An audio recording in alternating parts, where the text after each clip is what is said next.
ಖಾಸಗಿ ಬಸ್ ಒಂದು ಚಾಲಕನ ನಿಯಂತ್ರಣ ತಪ್ಪಿ ಪಲ್ಟಿಯಾದ ಪರಿಣಾಮ ಓರ್ವ ಪ್ರಯಾಣಿಕ ಮೃತಪಟ್ಟ ಘಟನೆ ಅಂಕೋಲಾದಲ್ಲಿ ನಡೆದಿದೆ. 20ಕ್ಕೂ ಹೆಚ್ಚು ಮಂದಿ ಗಾಯಗೊಂಡಿದ್ದಾರೆ.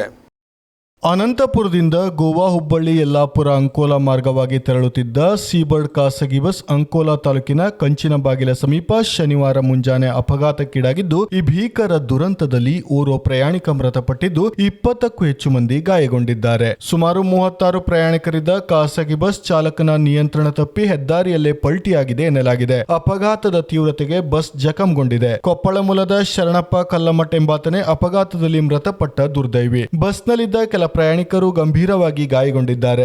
ಒಟ್ಟು ಸುಮಾರು 20ಕ್ಕೂ ಹೆಚ್ಚು ಮಂದಿ ಸಣ್ಣ ಪುಟ್ಟ ಗಾಯಾಳುಗಳಾಗಿದ್ದಾರೆ. ಗಾಯಾಳುಗಳನ್ನ ಆಂಬ್ಯುಲೆನ್ಸ್ ಮೂಲಕ ಅಂಕೋಲಾ ತಾಲೂಕು ಆಸ್ಪತ್ರೆಗೆ ದಾಖಲಿಸಿ ಚಿಕಿತ್ಸೆಯನ್ನು ನೀಡಲಾಗಿದ್ದು, ಇನ್ನೂ ಕೆಲವರಿಗೆ ಹೆಚ್ಚಿನ ಚಿಕಿತ್ಸೆಗಾಗಿ ಜಿಲ್ಲಾಸ್ಪತ್ರೆಗೆ ದಾಖಲಿಸಲಾಗಿದೆ ಎನ್ನಲಾಗಿದೆ. ಬಸ್ ಚಾಲಕನಿಗೂ ಅಂಕೋಲಾ ತಾಲೂಕು ಆಸ್ಪತ್ರೆಯಲ್ಲಿ ಚಿಕಿತ್ಸೆ ನೀಡಲಾಗಿದೆ. ಅಪಘಾತ ಸಂಭವಿಸಿದ ತಕ್ಷಣ ಸ್ಥಳೀಯರು, ಸಾರ್ವಜನಿಕರು ಹಾಗೂ ವಿವಿಧ ಇಲಾಖೆಯ ಸಿಬ್ಬಂದಿ ರಕ್ಷಣಾ ಕಾರ್ಯಕ್ಕೆ ಧಾವಿಸಿದ್ರು. ಅಂಕೋಲಾ ಅಗ್ನಿಶಾಮಕ ಠಾಣೆಯ ಸಿಬ್ಬಂದಿ ವಾಹನದಲ್ಲಿ ಸಿಲುಕಿದ ಪ್ರಯಾಣಿಕರನ್ನು ಹೊರತೆಗೆದು ಸುರಕ್ಷಿತ ಸ್ಥಳಕ್ಕೆ ಸ್ಥಳಾಂತರಿಸಿದ್ರು. ರಾಷ್ಟ್ರೀಯ ಹೆದ್ದಾರಿ ಗಸ್ತು ವಾಹನ ಸಿಬ್ಬಂದಿಗಳು ಹಾಗೂ ಅಂಕೋಲಾ ಪೊಲೀಸರು ಸ್ಥಳದಲ್ಲಿ ಹಾಜರಿದ್ದು ಸಂಚಾರ ನಿಯಂತ್ರಣ ಮತ್ತು ಆ ಬಳಿಕ ಸುಗಮಗೊಳಿಸುವ ಕಾರ್ಯದಲ್ಲಿ ತೊಡಗಿದ್ರು. ಅಪಘಾತದ ವೇಳೆ ಪುಟಾಣಿ ಬಾಲಕಿ ಇದ್ದ ಕುಟುಂಬವೊಂದನ್ನ ಲಕ್ಷ್ಮೇಶ್ವರದ ಯುವ ಉದ್ಯಮಿ ನಾರಾಯಣ್ ಡಿ ನಾಯ್ಕ್ ತಮ್ಮ ಖಾಸಗಿ ಕಾರಿನಲ್ಲಿ ಕರೆದೊಯ್ಯುವ ಮೂಲಕ ಮಾನವೀಯತೆ ಮೆರೆದ್ರು. ಸ್ಥಳೀಯರ ಪ್ರಕಾರ ಚಾಲಕನ ನಿಯಂತ್ರಣ ತಪ್ಪಿದ ಬಸ್ ಮೊದಲು ರಸ್ತೆಯ ಎಡಬದಿಯ ವಿದ್ಯುತ್ ಕಂಬಕ್ಕೆ ಡಿಕ್ಕಿ ಹೊಡೆದು ನಂತರ ಬಲಭಾಗಕ್ಕೆ ಪಲ್ಟಿಯಾಗಿದೆ. ಘಟನಾ ಸ್ಥಳಕ್ಕೆ ಅಂಕೋಲಾ ಸಿಪಿಐ ಚಂದ್ರಶೇಖರ್ ಮಠಪತಿ ಹಾಗೂ ಸಂಚಾರ ವಿಭಾಗದ ಪಿಎಸ್ಐ ಸುನಿಲ್ ಹಲ್ಲೊಳ್ಳಿ ಭೇಟಿ ನೀಡಿ ಪರಿಶೀಲನೆ ನಡೆಸಿ ಅಗತ್ಯ ಕಾನೂನು ಕ್ರಮ ಕೈಗೊಂಡರು. ಪಿಎಸ್ಐ ಲಲಿತಾ ರಜಪೂತ್ ಮತ್ತು ಸಿಬ್ಬಂದಿಗಳು